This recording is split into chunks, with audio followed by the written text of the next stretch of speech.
Halo teman-teman, terima kasih udah setia mampir ke Yudit Grade. Dan kali ini saya kembali mengajak Dr. Andri untuk ngobrol-ngobrol sekitar gangguan gangguan mental yang kita alami bersama. Bukan kita alami bersama ya, pasti Dok. Selamat malam Dok, sampai lupa nyapa. Ya, selamat malam. Ya, Dokter Andri. Ya, Dokter Andri, saya mau ngobrol-ngobrol, nanya.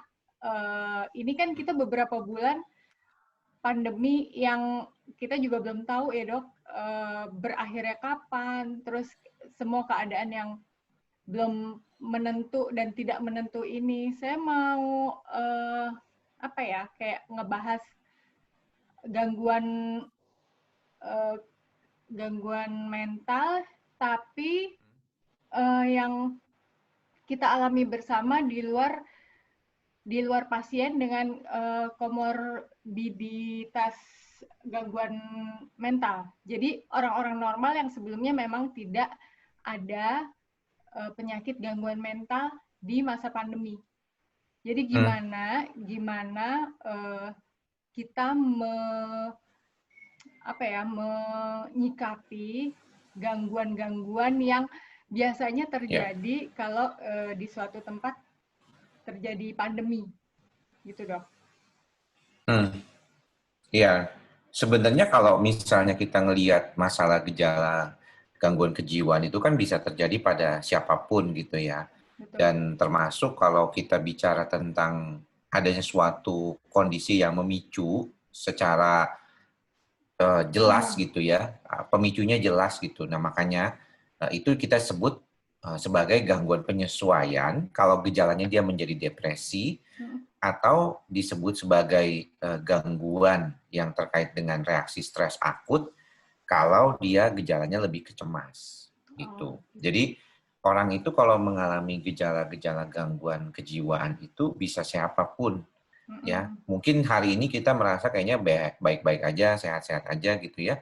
Tapi nanti ternyata eh, dalam kondisi seperti pandemi ini yang nggak selesai-selesai, sepertinya kita mengalami situasi yang tidak nyaman gitu, dan akhirnya mengalami gejala-gejala seperti kecemasan, kemudian gejala depresi gitu. Nah, kalau misalnya pemicunya jelas, itu namanya khusus gitu, yang tadi saya bilang reaksi stres akut. Kalau Pemicunya dia dalam bergejalanya kecemas, iya, pemicu. pemicunya misalnya pandemi Oh iya iya, misalnya. dalam hal ini pandemi ya. Jadi dia namanya reaksi stres akut. Misalnya jelas lah gitu Ya. pemicunya. Tuh ada faktor yang jelas. Nah, terus orang bertanya loh, bukannya kalau gangguan kecemasan panik itu juga jelas dok pemicunya? Tidak. Sebenarnya kalau kita bicara gangguan kecemasan panik itu, kalau kita tanya sama yang mengalaminya kayak Mbak Yudit, apa Mbak Yudit bisa memastikan satu hal yang bisa membuat Mbak Yudit itu mengalami misalnya panic attack? Iya, Nggak nggak ada. bisa. Nah, jadi sangat multifaktorial, ya beda dengan reaksi stres akut. Reaksi stres akut biasanya terkait dengan situasi tertentu, misalnya kayak kehilangan sesuatu yang tiba-tiba gitu Iya. ya, misalnya kayak kebebasan atau misalnya nggak bisa kemana-mana kayak sekarang gitu. Itu jadi stres gitu, dan gejalanya itu biasanya bisa sementara sambil menunggu orang itu mengalami adaptasi. Tapi ada yang menetap. Nah, yang menetap inilah yang menjadi banyak gangguan, insomnia, depresi, Ya. bisa kemudian bisa cemas juga gitu. Tapi sebenarnya pada orang-orang umum yang tidak ada bawaan gangguan kecemasan itu sebenarnya Hmm? wajar ya dok ya. Hal itu Ya, bisa terjadi. jadi. Bisa jadi. Walaupun tidak ada, kan tadi dia bisa terjadi pada siapapun, Iya. gejalanya bisa terjadi pada siapapun, dan konteksnya itu biasanya tuh seharusnya tuh bisa diadaptasi gitu oleh orang tersebut. Itu Nah, caranya untuk bisa membantu kayak gitu.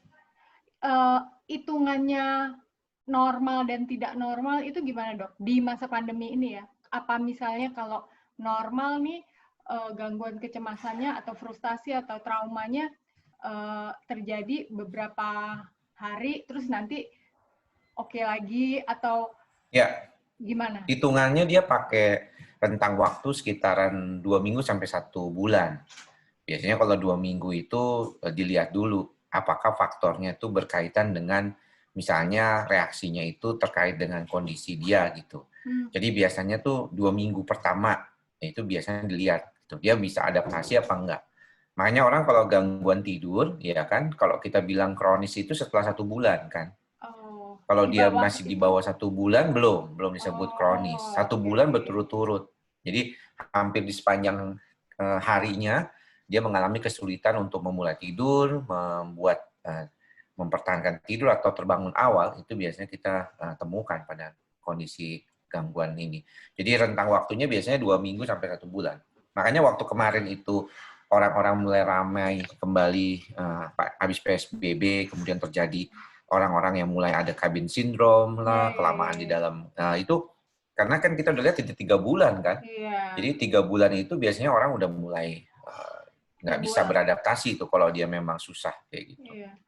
Itu kalau sudah di atas sebulan itu udah Hmm? butuh treatment tertentu atau treatment itu maksudnya obat? Enggak, Enggak ya, Dok? enggak harus. Karena kan sebenarnya Situasional. tadi saya bilang, ketika kita mengalami suatu kondisi stres, kita tuh akan berupaya beradaptasi dulu.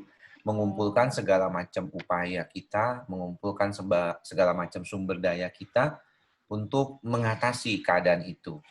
Ya, biasanya tuh banyak tuh orang misalnya mulai belajar hal-hal yang kayak dulu lah diajarin Nah, di masa-masa COVID, misalnya belajar hal baru, iya, mencoba mengisi waktunya dengan benar. kondisi ini gitu. Hal-hal yang sebenarnya nggak semua orang bisa melakukannya. Misalnya contohnya mengatur tempat di ruangan gitu supaya ada tempat space buat kerja, buat kantor, sama Iya, buat santai. Nggak semua orang punya. Makanya tiap orang tuh punya daya adaptasi yang beda-beda, beda-beda. nggak bisa dipaksain. Nah, Iya. gitu. Jadi saya selalu berpulang pada orang itu kembali, gimana caranya supaya dia bisa mengatasi keadaannya. Jadi itu kalau terjadi di orang-orang tanpa bawaan penyakit cemas ya, Dok. Tapi kalau Ya, misalnya sama orang-orang yang udah ada bawaan cemas dan hmm, lain-lain itu, hmm, tentunya ini akan memperparah. Iya, Dok, hmm. betul. Nah, Iya, hmm. apa namanya, titik-titik atau hal-hal apa aja yang perlu kita waspadai bahwa ini udah butuh penanganan dokter Hmm. gitu. Sebenarnya pada orang-orang yang mengalami kondisi kecemasan itu biasanya yang saya sering kali dapatkan di dalam praktek keseharian sekarang ini adalah pertama adalah yang belum pernah ada gejala sebelumnya. Jadi dia tadinya tuh nggak pernah ada masalah, kemudian gara-gara kondisi pandemi ini dia Pandemi. ada masalah, ya. Biasanya usianya agak lanjut, misalnya di atas 50 tahun, perempuan, ya, biasanya itu. Terjadi gejala-gejala seperti insomnia. Kemudian yang kedua tuh yang tadi, yang sebenarnya dia misalnya masih pasien berjalan nih. Jadi gangguan cemas ini masih ada terapi dengan seorang dokter jiwa, misalnya saya gitu. Dan pandemi ini membuat hal-hal yang sebenarnya kita harapkan dia bisa lakukan, misalnya sosialisasi, mengalihkan pikiran-pikiran cemasnya dari kehidupan Terhambat. dia di dalam rumah misalnya atau di kantor, itu tidak bisa dilakukan. Ya. Dia tidak bisa ke mana-mana gitu istilahnya.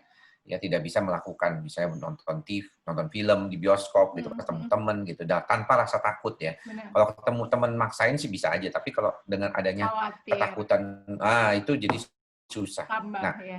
itu bisa membuat prosesnya menjadi lebih lambat. Iya benar. Atau misalnya beberapa waktu 3 bulan pertama habis setelah pandemi diumumkan, itu terjadi peningkatan jumlah pasien yang datang kembali. Jadi udah sembuh nih, Udah, udah 2 bulan, udah udah 2 tahun, stabil. 3 tahun nggak pernah, ya udah stabil lah, nggak pernah pakai obat, udah 2 tahun, 3 tahun. Nah kemudian mengalami gejala kembali. Itu waktu 3 bulan pertama tuh di awal pandemi. Jadi orang mulai kesulitan untuk beradaptasi. Benar. Padahal tadinya tuh dia cukup bagus, dia cukup oke nggak pakai obat gitu. Nah yang pakai obat itu biasanya yang mau turunin dosis, nah jadi nggak jadi. Karena masih merasa, waduh kayaknya kalau saya turunin dosis Nggak pede agak ya. susah nih. Iya, betul.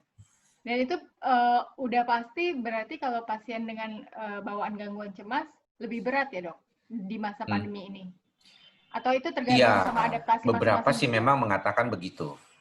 Beberapa mengatakan demikian. Jadi mereka mengatakan agak lebih susah untuk Iya, mengendalikan gitu ya daripada sebelum pandemi. Karena resource-nya itu jadi terbatas ya, sumber iya, dayanya terbatas sekali benar. jadinya Kegiatannya juga gitu. kita itu-itu aja ya.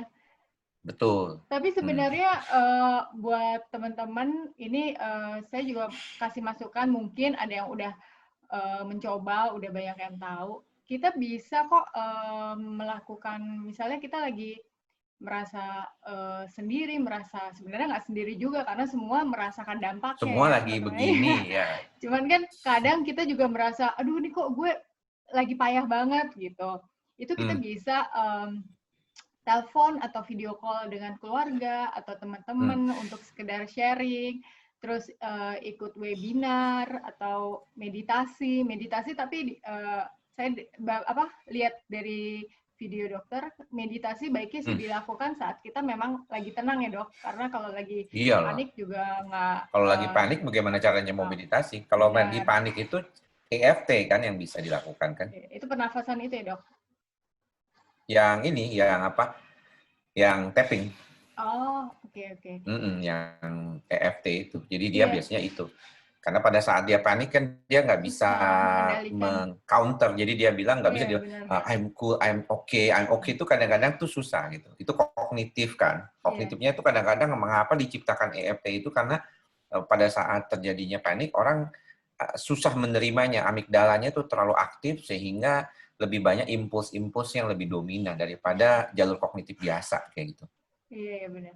Tapi jujur saya sampai detik ini udah pernah ya dok mencoba untuk bermeditasi, tapi saya belum pernah Hmm. berhasil. Dan sampai sekarang saya juga nggak tahu rasanya meditasi Hmm. yang benar, yang kalau udah berhasil tuh kayak gimana, saya belum pernah Oh, bisa gitu. iya. Itu Mungkin harapan meditasinya itu yang harus apa namanya harus dilihat kembali. Makanya selalu disarankan punya guru meditasi nah mungkin ya. gitu.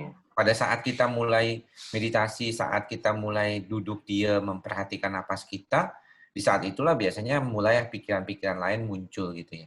Saat kita mau memfokuskan pada satu titik, kemudian pikiran kita kemana-mana. Nah, saat itulah sebenarnya kita menyadari kembali mindful terhadap pikiran itu gitu. Jadi dia balik lagi gitu. Nanti kalau lagi misalnya saya lagi ngobrol nih sama Mbak Yudit, Hmm. terus saya kepikiran kayak tadi saya mau ngobrol sama istri saya gitu kan. Nah, konsentrasi saya keganggu gitu kan kalau misalnya saya aduh, ini nanti gimana ya? Lupa nggak ya habis ini kayak gitu kan.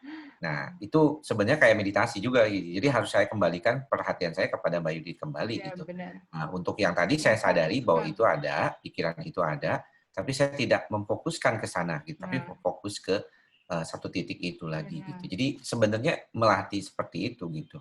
Iya. Dan itu saya belum Hmm. bisa sih dok, tapi mau coba. Wah, iya iya, nggak apa-apa nanti dilatih karena kenapa orang diminta untuk meditasi Hmm. pada pasien panik sebenarnya bertujuan untuk bisa mengendalikan dia Difokuskan. punya pikirannya.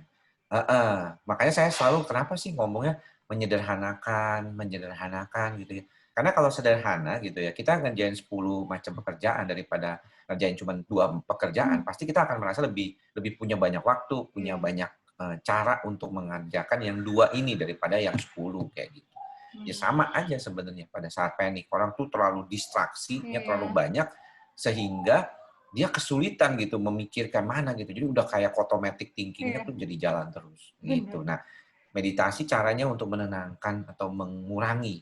Ya nggak perlu meditasi, kadang-kadang solitude time juga bisa, yaitu duduk diam, Iya. hanya sekedar duduk aja, memperhatikan sekeliling, ya, memperhatikan benar-benar. Kan ada yang bilang bahwa kalau kita memperhatikan sesuatu, maka akan timbul kebijaksanaan gitu.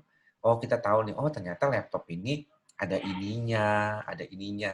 Jadi pelan-pelan gitu Iya. membuat arahan di dalam pikiran kita itu juga cukup bisa Perlu latihan ngebantu. juga itu ya dok ya.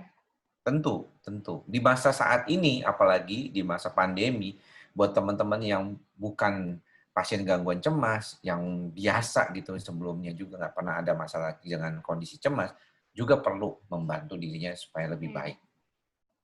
Iya. Iya. Kembali lagi itu tadi apa?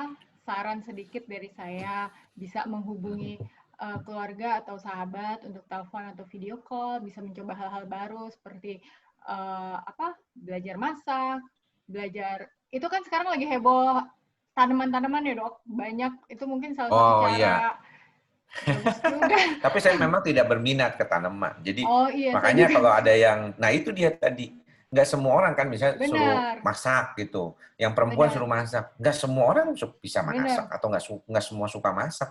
Karena Iya caranya kan, nggak jadi habis beda-beda pandemi ya. terus jadi chef gitu. Interestnya beda gitu Beda-beda. kan. Saya nggak Kadang, suka berkebun. Padahal papa saya senang berkebun. nah Ya, emang dia nggak bisa suka sekali dipaksain sih berkebun. dok. Saya pernah posting di Instagram kebun di atas rumahnya itu benar-benar dirawat sekali sama papa dan mama gitu. Dia suka Iya. mereka. Saya nggak suka gitu. Jadi buat saya stress reliever tuh apa? Baca buat saya. Nah, Gitu. Kalau sesederhana saya itu baca ya. itu betul. Kalau saya baca itu saya merasa ih gila ya gue punya waktu loh Iya, untuk iya. baca gitu dan happy banget gitu. Nah itu menurut saya itu Iya. apa namanya bagus kalau cari ide gitu.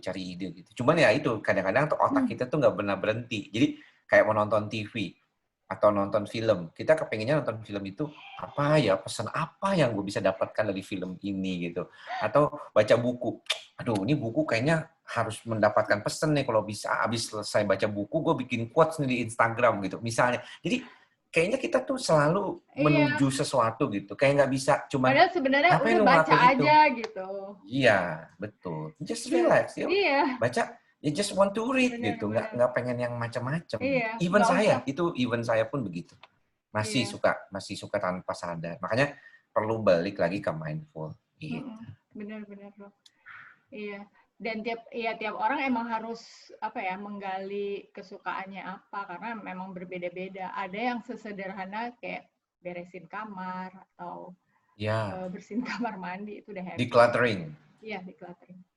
Iya, Hmm, begitu. hmm.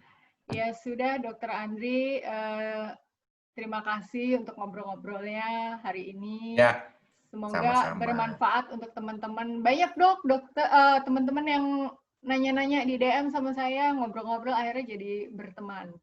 Hmm. Orang itu video dengan Mbak Yudit itu Iya. memang saya posting di halaman depan gitu dan Hmm. sudah ditonton lebih dari 53.000 orang loh. Sampai akhirnya kalau ada pasien yang datang, saya sama tuh keluhannya kayak Mbak Yudit gitu. Asik. Jadi role model gitu ya. Coba nih saya lihat nih, hari ini kayaknya udah lebih kayaknya. Harusnya sih sudah lebih dari itu gitu. Seneng Tapi ya sih. memang menarik sih kalau menurut saya ya Iya. orang tuh eh, perlu ada seseorang yang merasa tuh punya Sama. sama, Iya, betul, bener. punya yang kemiripan gitu. Iya, Makanya kalau dibilang orang-orang yang mengalami gangguan seperti ini seringkali mencari komunitas yang setara gitu, benar-benar. yang istilahnya bisa ngebantu. Iya, Karena dianggap orang yang sama itu punya empati yang lebih baik benar-benar. daripada sekedar cuman tahu teori kayak dokter sekalipun kayak Iya. gitu. Nah itu dok, maksudnya salah satu Hmm, yang kalau dulu kan saya ngerasanya, duh kenapa gue yang kena gangguan panik, kenapa gue gitu. hmm, Tapi pada hmm, akhirnya makin kesini saya juga makin kayak, oh mungkin gue dikasih hmm, begini karena gue apa namanya harus bisa berempati lebih. Terus ya udah hmm. pada akhirnya saya ketemu teman-teman ini di eh, masalah gangguan kecemasan banyak sekali dok teman-teman baru yang Banyak sekali. ngobrol-ngobrol gitu. Betul. Ini apa nih mana nih yang saya lihat nomor tuh udah 53.539 views udah ya. Udah disukai lebih dari 1.446 likes-nya. Jadi uh, luar biasa ya. Tontonan rata-rata ini biasanya saya kalau di YouTube ininya sudah cukup panjang lah 8,52 menit. 8 menit iya lebih ya. Jadi mereka cukup pengen tahu gitu iya iya terhadap iya. apa yang dialami oleh teman-temannya gitu. Tapi kadang-kadang nih saya juga mau ngomong nih mumpung lagi ngobrol gini buat teman-teman kadang-kadang ya DM saya itu Hmm, kadang saya sebisa mungkin saya jawab langsung, saya hmm, ngobrol-ngobrol. Tapi kadang kalau saya lagi moodnya nggak bagus, emang saya kayak agak nolak, tunggu dulu ya, saya nggak mau langsung Ya, ngejawab karena itu ngaruh banget di saya dok gitu. Bukannya nggak iya, mau makanya bales. betul. Makanya kemarin aja teman sejawat saya dokter ya penyakit dalam sampai bertanya, kok bisa ya? Apa lu nggak mabok gitu jadi Nah psikiater tiap hari iya, ngedengerin begitu banyaknya keluhan gitu ya? bener. Saya bilang itulah makanya bedanya kita yang udah dilatih dan yang tidak dilatih gitu ya. Jadi kita melihatnya kalau dokter itu memang melihatnya tuh memang itu keluhan gitu ya. Kita tidak intrusif dengan diri kita. Makanya kalau misalnya dalam kondisi saat kita lagi dilatih di pendidikan kedokteran gitu ya, kedokteran jiwa dalam hal ini, itu kita diminta untuk self reflection ya, Iya, awareness ya. Apakah misalnya kisah-kisah pasien itu seperti kayak ada yang menjadikan kita sepertinya sama. Misalnya kita iya, ini korban trauma nih. Terus pasien ini korban trauma juga gitu. Nah, jadi kan kayak ada relate gitu iya, ya, kayak iya, ada hubungan. Nah, kita harus mengenali itu perasaan kita sendiri itu iya. bagaimana gitu. Jadi jangan sampai kita terbawa gitu Kebawa, dengan kondisi bener, seperti ini. Ini yang bener. paling penting. Makanya kalau misalnya Mbak Yudi mendengarkan teman-teman yang ngobrol ataupun bercerita tentang keluhan, Hmm. jadi kadang-kadang membangkitkan keluhan Bener, sendiri. Itu bener, hati-hati bener. tuh. Iya, Itu bener. yang harus hati-hati oleh teman-teman yang niat. Iya, bukannya nggak mau balas, bukan nggak mau jawab, tapi sebisa mungkin saya pasti jawab kok. Maksudnya saya juga merasa kadang-kadang mereka juga ngomong, Mbak, kalau saya curhat ke teman atau saudara boleh nggak? Boleh, boleh banget. Tapi kan nggak semua orang bisa paham apa yang kita rasa. Nah itu kadang-kadang buat mereka mungkin Betul. keganggu atau gimana. Dan itu saya juga jadi menyadari, oh ya udah gue pernah ngerasain ini, terus ada orang Ya, nanya nggak ada salahnya gitu. Gitu sih dok. Oke, Dokter ya Andri, betul nggak sekali. selesai-selesai nanti ngobrol ya. Ya udah dok, untuk malam ini, untuk malam Oke, ini sekian dulu. Terima kasih ya, banyak. Mudah-mudahan thank nanti bisa you. ngobrol-ngobrol Sama-sama lagi ya. juga. Iya, makasih banyak ya dok. Terima Sehat-sehat kasih. selalu. Yuk, thank you Mbak Yudit. Selamat malam. Ya, Thank you. malam. Malam.